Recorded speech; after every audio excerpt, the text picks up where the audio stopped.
This is Reese Brady dictating field report number 5 for the Pilgrim File. Results came back. The first box is just Nash's drafts. Could have told you that a week ago, but verification is good. Still reading through the other box. No mention of the package yet. Driving down I-79. Side note, is this a wild goose chase? When Mr. Clark told me I'd be taking point on Nash, I thought it was an opportunity to prove myself. Now I'm wondering if it's retribution for the GWS scare. The lower 48 are about 2,400 miles east to west, by 1,300 north to south. That's over 3 million square miles that Nash might have wandered through. If he stuck to the interstate, that's only 50,000 miles of road. But he didn't stick to the interstate.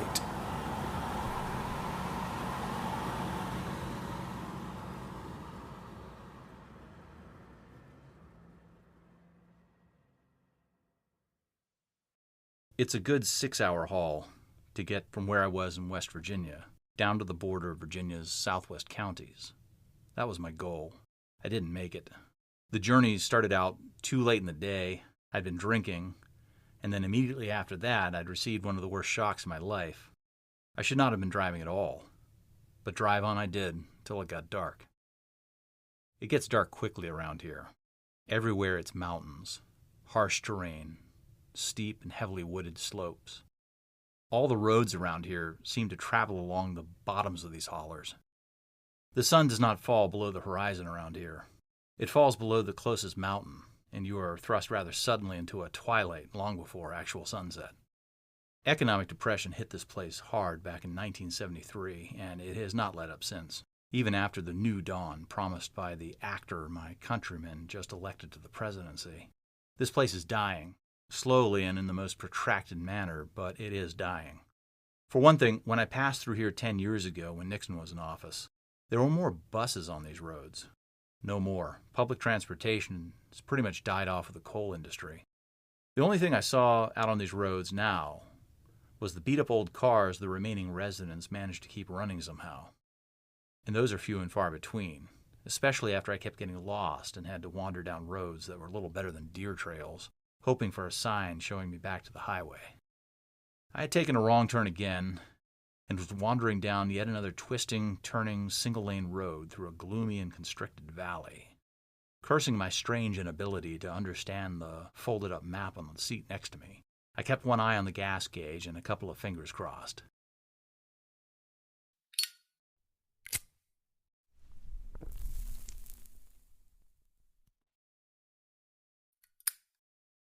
The road, if you could call it that, wound along between a wide stony creek bed and a rail line that looked abandoned. Only occasionally did I pass a shack or a trailer. Every single one had a solitary light in just one of its windows, and smoke spooling out of a makeshift chimney. There was garbage and the carcasses of old cars in every yard, but I saw no actual people as I passed. The only trace of humanity I was able to discern was the distinct sense of being peered at through ragged and stained window blinds. Not the kind of place to be lost in. Not the kind of place to run out of gas.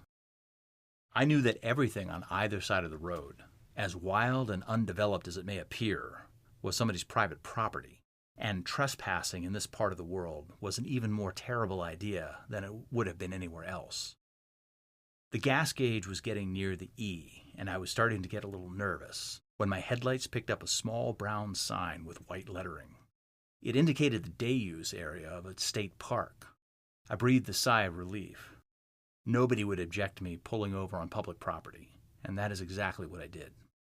For the first couple of miles of the state park's access road that I rolled the tires of the Sunbeam down, there was still nowhere to pull over. The road itself was barely cleared, and the untamed woodlands came right up to its edge all the way along it. Finally, however, the road arrived at a wide spot where there was enough of a clearing on one side that I could finally pull over and kill the engine. My plan was to get what sleep I could in the driver's seat of the Sunbeam. Then I would head out at first light when it was easier to see. I'd go find the entrance back to the highway and hopefully find a gas station that served coffee. There were no cars parked in the clearing I had found, so I figured I had the place to myself until morning. I got out and walked over to the biggest tree on the edge of the clearing. I'm pretty sure it was what's called a Table Mountain pine. Big, rugged-looking tree. Large, sharp pine cones that looked like they'd gouge my eyes out if I wasn't careful. I took a leak under the tree, then retired to my sunbeam. I put the roof up, had one last cigarette, and settled in for the night. It was a cool, almost cold evening at the bottom of that silent wooded coulee. All I had to keep me warm was my leather jacket. It took some tossing and turning, but after a good bit of effort, I managed to drift off to sleep. The first interruption came with someone knocking rudely on my passenger side window. I started awake, expecting it to be some kind of bored police officer or park ranger who had decided to hassle me. It was neither. Just some guy dressed like a lumberjack. I say dressed like a lumberjack because there was nothing else about him that made me think I was dealing with one of the rustic locals. He was clean-shaven. He had a ball cap pulled on low over his ears and eyes, but I could tell in the moonlight that he had good teeth and an expensive haircut. "What are you doing here?" he asked me through the glass. Behind him was one of those ridiculous bloated contraptions that they call sport utility. It's not quite a car, it's not quite a truck. This one looked brand new and very out of place. There was a second guy sitting in it behind the wheel, smoking a cigarette and watching our conversation. I did not roll the window down or get out of the car. "Had to pull over," is all I said back to him through the window. Then I said, "What's your deal?" I knew damn well that unless this guy was a cop, he could go pound sand if he didn't like me parking here. Then he said something to me through the glass that was really strange and out of place. It actually made my hair stand on end. I was forced to study Latin in high school, so I was able to make out the words of what he said to me. "Nox voti aeterni." He said it in a way like he was trying to see what kind of reaction he'd get out of me at the sound of those words. He intoned it, putting emphasis on each individual syllable. Then he stood there waiting to see what I did. I just smiled, shook my head, and said back to him, "Sorry, I don't speak French." After that, we had a staring contest for about half a minute, him leaning over and glaring at me through the car window, me looking back at him with the most waxen poker face I could muster. Then he snickered, tapped the glass with a large, hard knuckle, and told me I'd better sit tight where I was until sunup. He walked over to the other vehicle, went around to the other side, and climbed in. The driver tossed his cigarette butt out of his window. A second later, the bloated monstrosity's engine roared to life, and a second after that, their taillights were disappearing down the state forest access road. They were not heading back to the main road. They were heading deeper into the forest. The encounter left me a little shaken, but to hell with what that guy said to me. I stepped out of the sunbeam right after they were gone. I needed a cigarette anyway. I was wide awake. The night air was even colder. I knew there'd be no going back to sleep. I smoked the first cigarette, then used it to light a second. I was on my third cigarette when I first noticed the light coming through the trees at the top of the hill across the clearing from me. At first I thought it was headlights from a car or a truck. Then I realized that if it was, it had to be coming from more than one vehicle. I figured it was probably local kids gathering somewhere deeper in the forest for a late-night party. This mattered nothing to me. It was not like they were keeping me from falling asleep. I was just biding my time until the sun made its appearance again. On the fourth cigarette, I was getting bored. There was noise coming from the direction of the lights, like the thrumming of small drums. Also, I could just barely make out human voices. What got my attention was not the high, light-hearted voices of young people just out for the evening and goofing off together. What I was hearing sounded extremely measured and somber. It was the last thing I expected to be hearing in the middle of the woods in the middle of the night. It piqued my curiosity. I finished the cigarette, crossed the road to the other side of the clearing, and stepped into the tree line.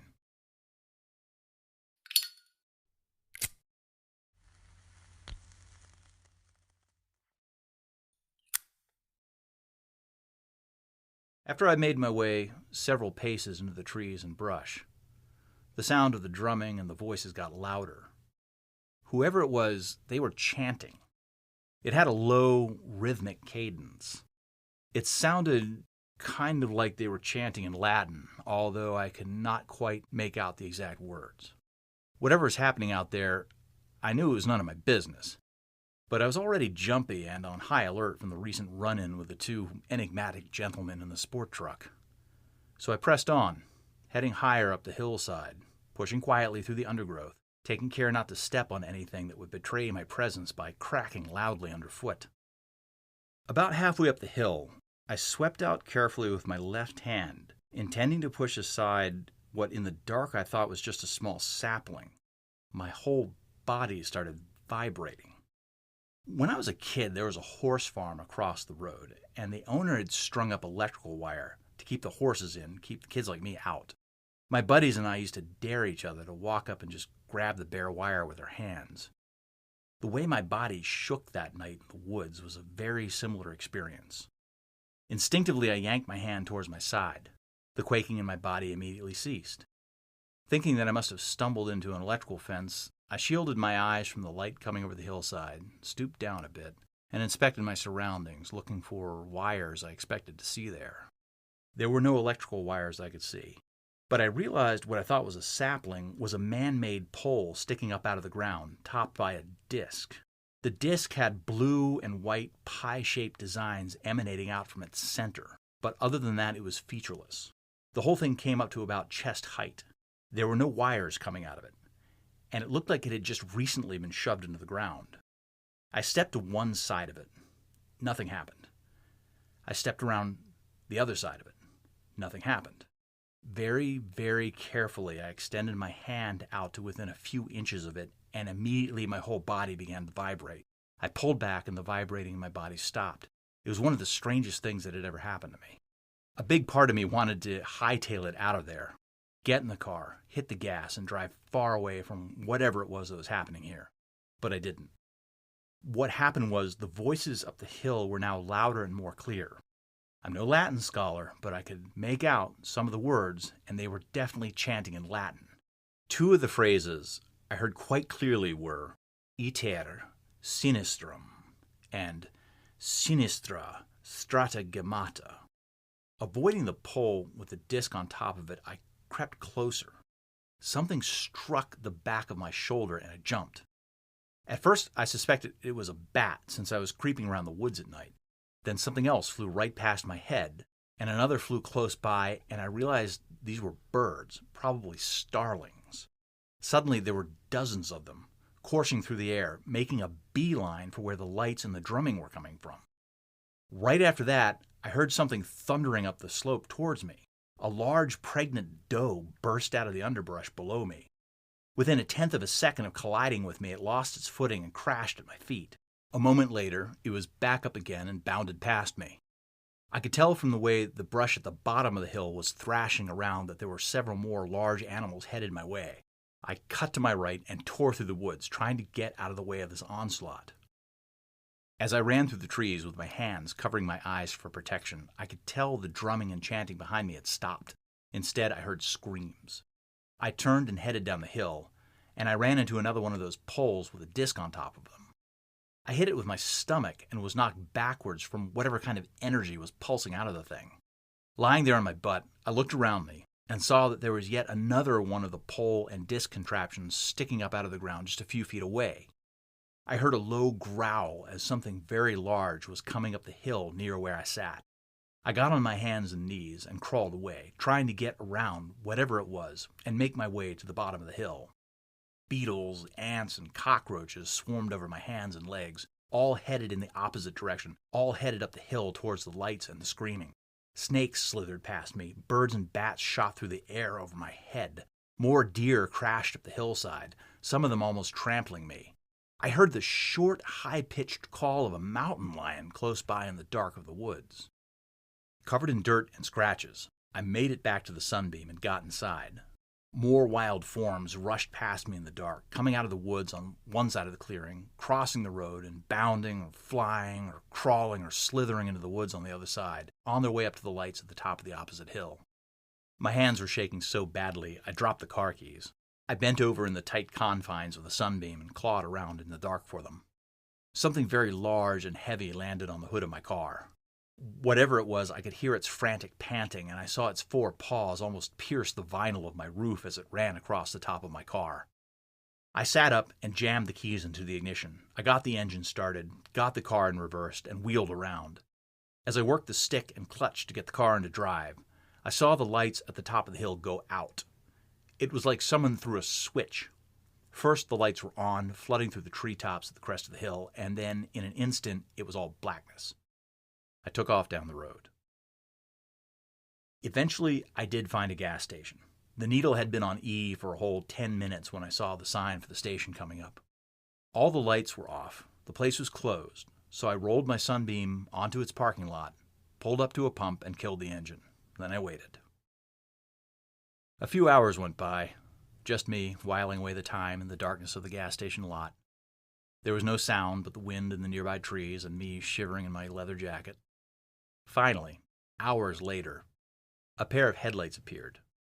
They turned out to be the pickup truck of the gas station owner. The first thing he did was park and walk over to make sure I was all right. I just smiled sheepishly and assured him that I only needed gas.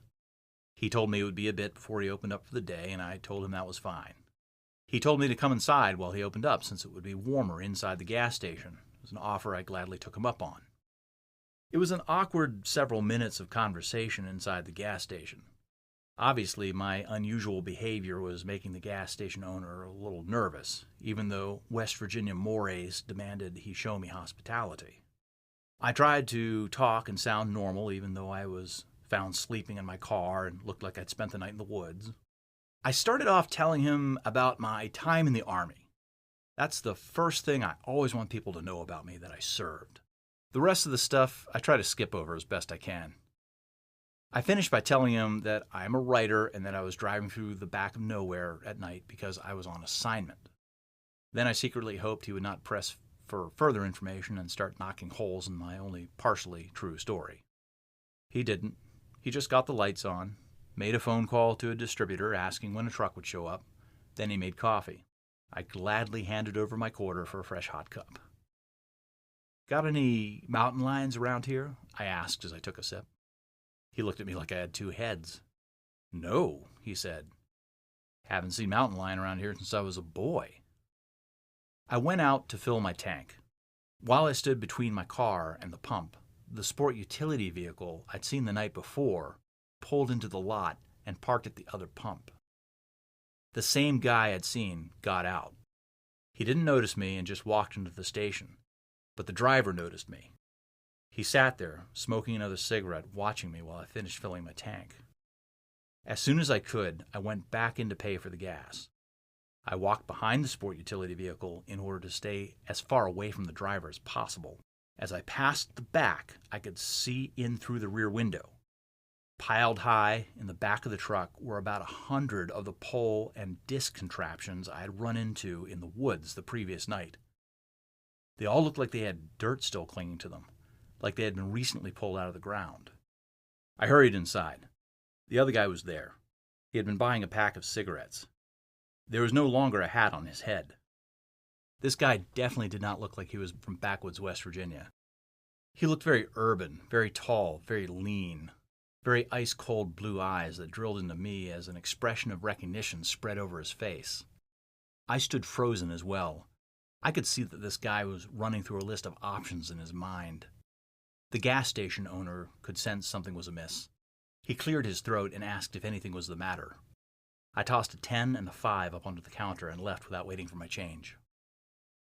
I got outside, and the driver of the sport utility vehicle had climbed out. He stood next to his door, facing me. I heard the gas station door open. The driver's eyes locked on whoever was standing behind me. I did not stop. I did not look around. Not quite running, but certainly not ambling. I bolted to my car, got in, and drove away. 4 seconds later, I was back in my Sunbeam and roaring down the road as fast as I dared, headed south.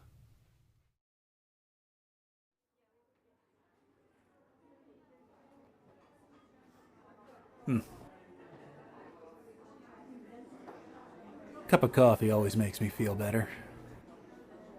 Can confirm there were a series of unexplained animal attacks in northern West Virginia at the time Nash was passing through. We might need to weigh handing this information on to the authorities.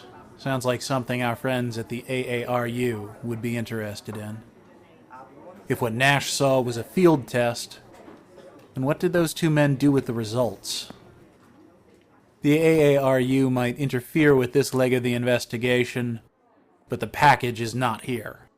So as far as I'm concerned, Anomalies R Us can shut down the whole county. My next field report will be a little farther south near...